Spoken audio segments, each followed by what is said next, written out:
طب يا جماعه اهي العربيه دي الاكس ام. بصوا العربيه كبيره ازاي، الله اكبر عليها، كبيره قوي قوي قوي. لفه بس كده ونظره ما بعديه حوالين العربيه. من اكتر الحاجات اللي عجباني قوي في العربيه دي، بصوا الاكرة واخده شكل اللي هو الهرمي ده. وبصوا بقى شكل مبدئيا ده الريموت بتاعها اهو. تمام، بصوا كده ده شكل الاضاءه بتاعتها. وبصوا كمان الجريل اللي بتنور، فشكلها حلو قوي يعني. بصوا برضو على الاضاءه من ورا، بصوا شكل يعني حلو قوي الحركه دي. بصوا انا شغلت لي الاضاءه كلها علشان تبصوا عليها. هي طبعا ماتريكس ال دي، فشكلها حلو، واكيد دي ادابتيف بقى وكل حاجه. ده شكل الاشارات مع الجريل، فالشكل الصبح ايه بالليل هيبقى تحفه. تعالوا كده نبص على المحرك بتاع هذه السياره. طبعا الموتور بتاعها امباور. العربيه دي يا جماعه هايبرد، تمام، فيها 2 انجن، موتور كهرباء وموتور بنزين. تمام، العربيه دي مبدئيا سعرها 750 الف درهم اماراتي.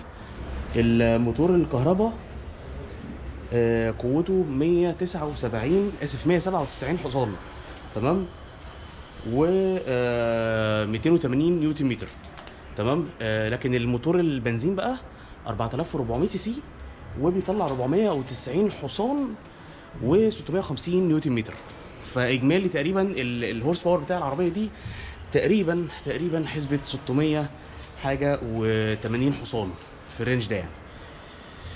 تعالوا بقى نخش جوه العربيه ونتفرج على البتاعه دي، على الدبابه دي. طيب تعالوا كده نتفرج على الشنطه بتاعت العربيه.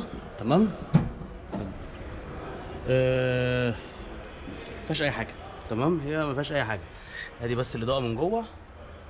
تمام، وده مخرج كهرباء 12 فولت، وبيجي مع العربيه الشاحن، وادي الجنط، وفي هنا مكان صغير كده علشان شنطه الاسعافات. تمام، والمثلث بس كده. تمام، وده شكلها. بصوا المنظر ده عجبني قوي، الديزاين اللي هنا ده شكله حلو. ده كل الحاجات اللي موجوده في الشنطه.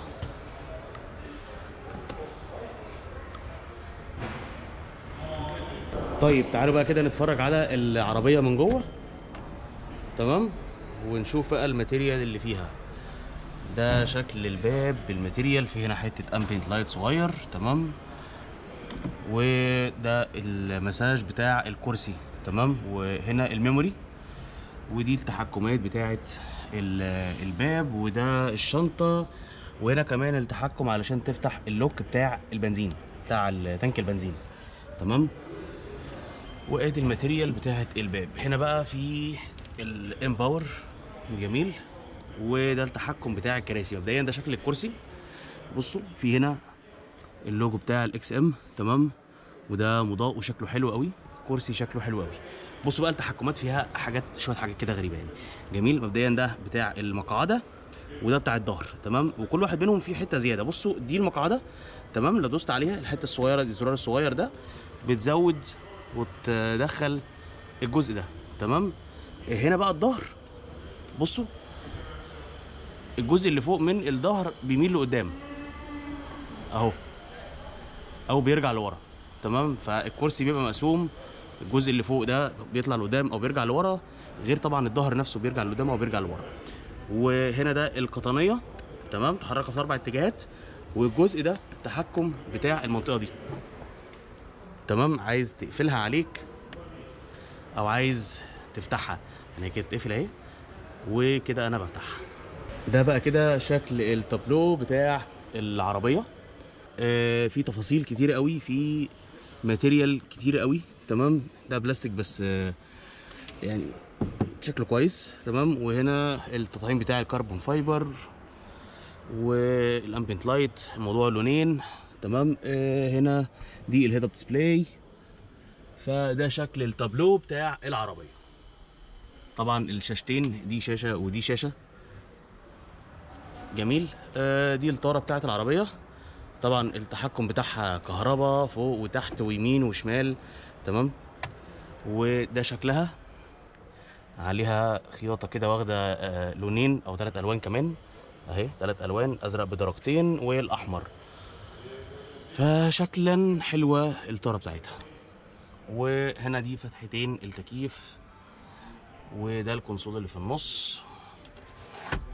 في هنا بقى شاحن وايرلس، وفي هنا مكان تحط فيه الكاب هولدر، ده الكاب هولدر يعني، وليه تبريد وتسخين اهو، تبريد اهو تمام، وتسخين كمان.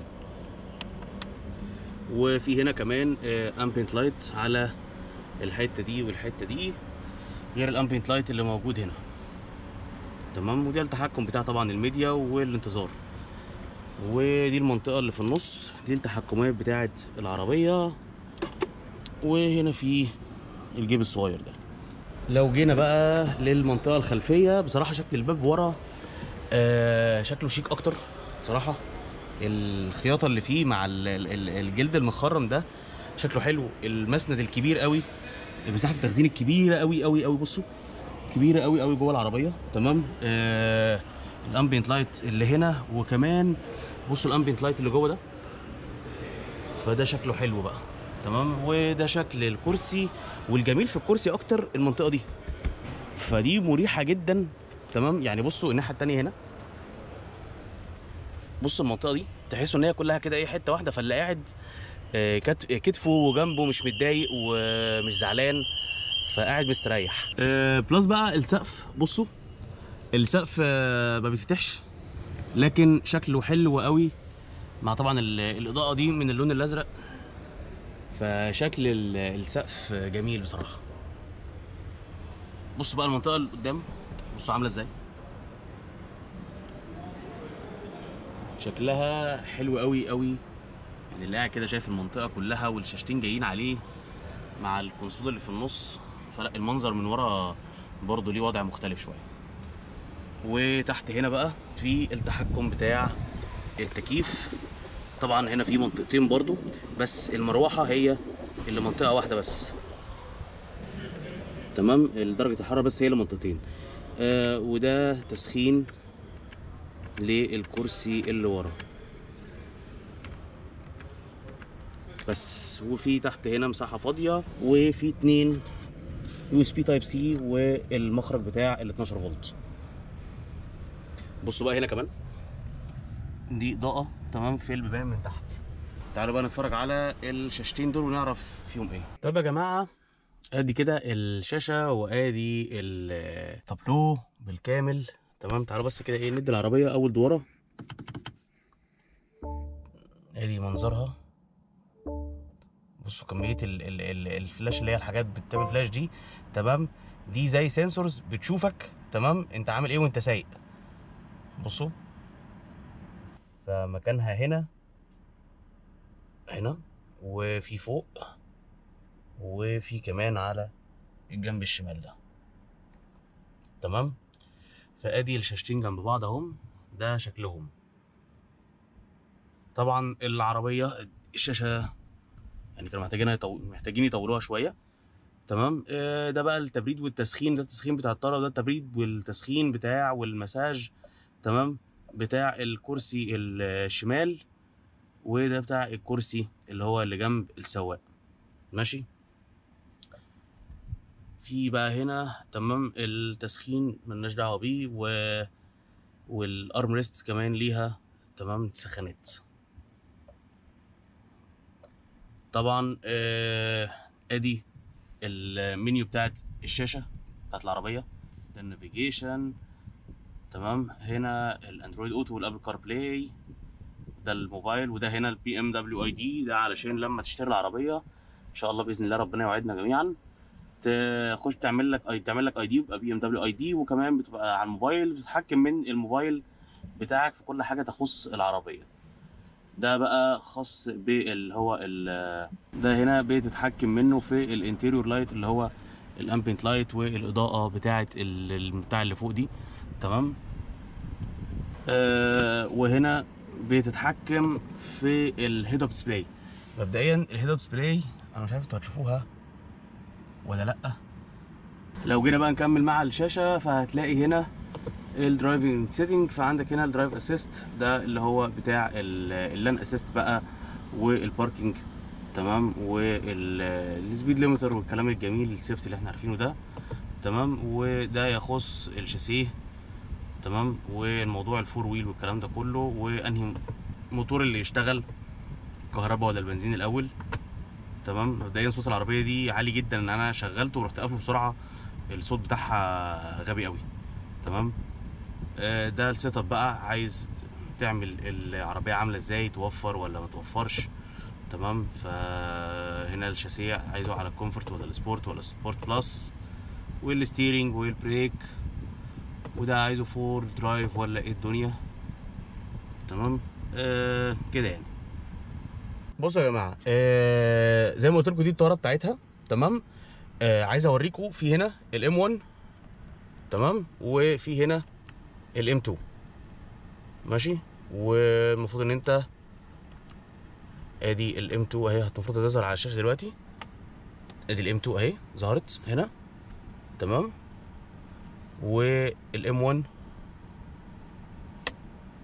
ظهرت اهي. جميل. طب ايه دول بقى؟ بصوا يا جماعه، ده هنا السيت اب تمام. انت بتعمل كل حاجه حسب ما انت عايز.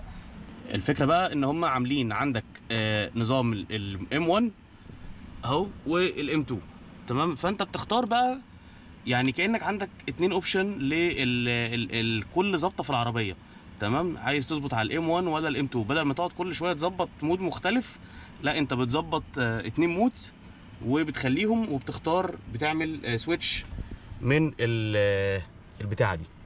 جميل. تعالوا كده اسمعكم الموتور بتاع الصوت الموتور بتاعها. بصوا صوته غبي قوي غبي.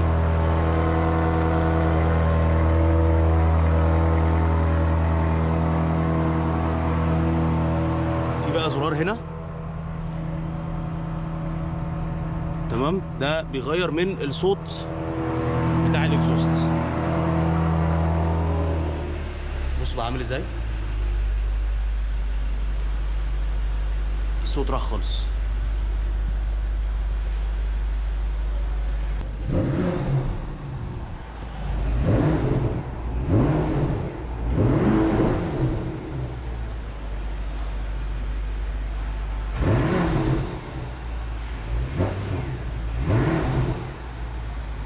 العربية بتترعش. بصوا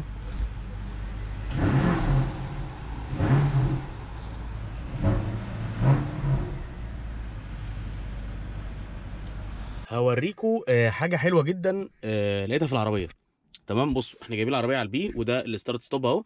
انا اديها اول تمام. انا كده دورت العربية اللي هو اول ايه على الكهرباء تمام. انا كده ممكن امشي بيها. جميل. ده كده الجير اهو تمام. بدوس فرامل كده العربيه على الان. جميل.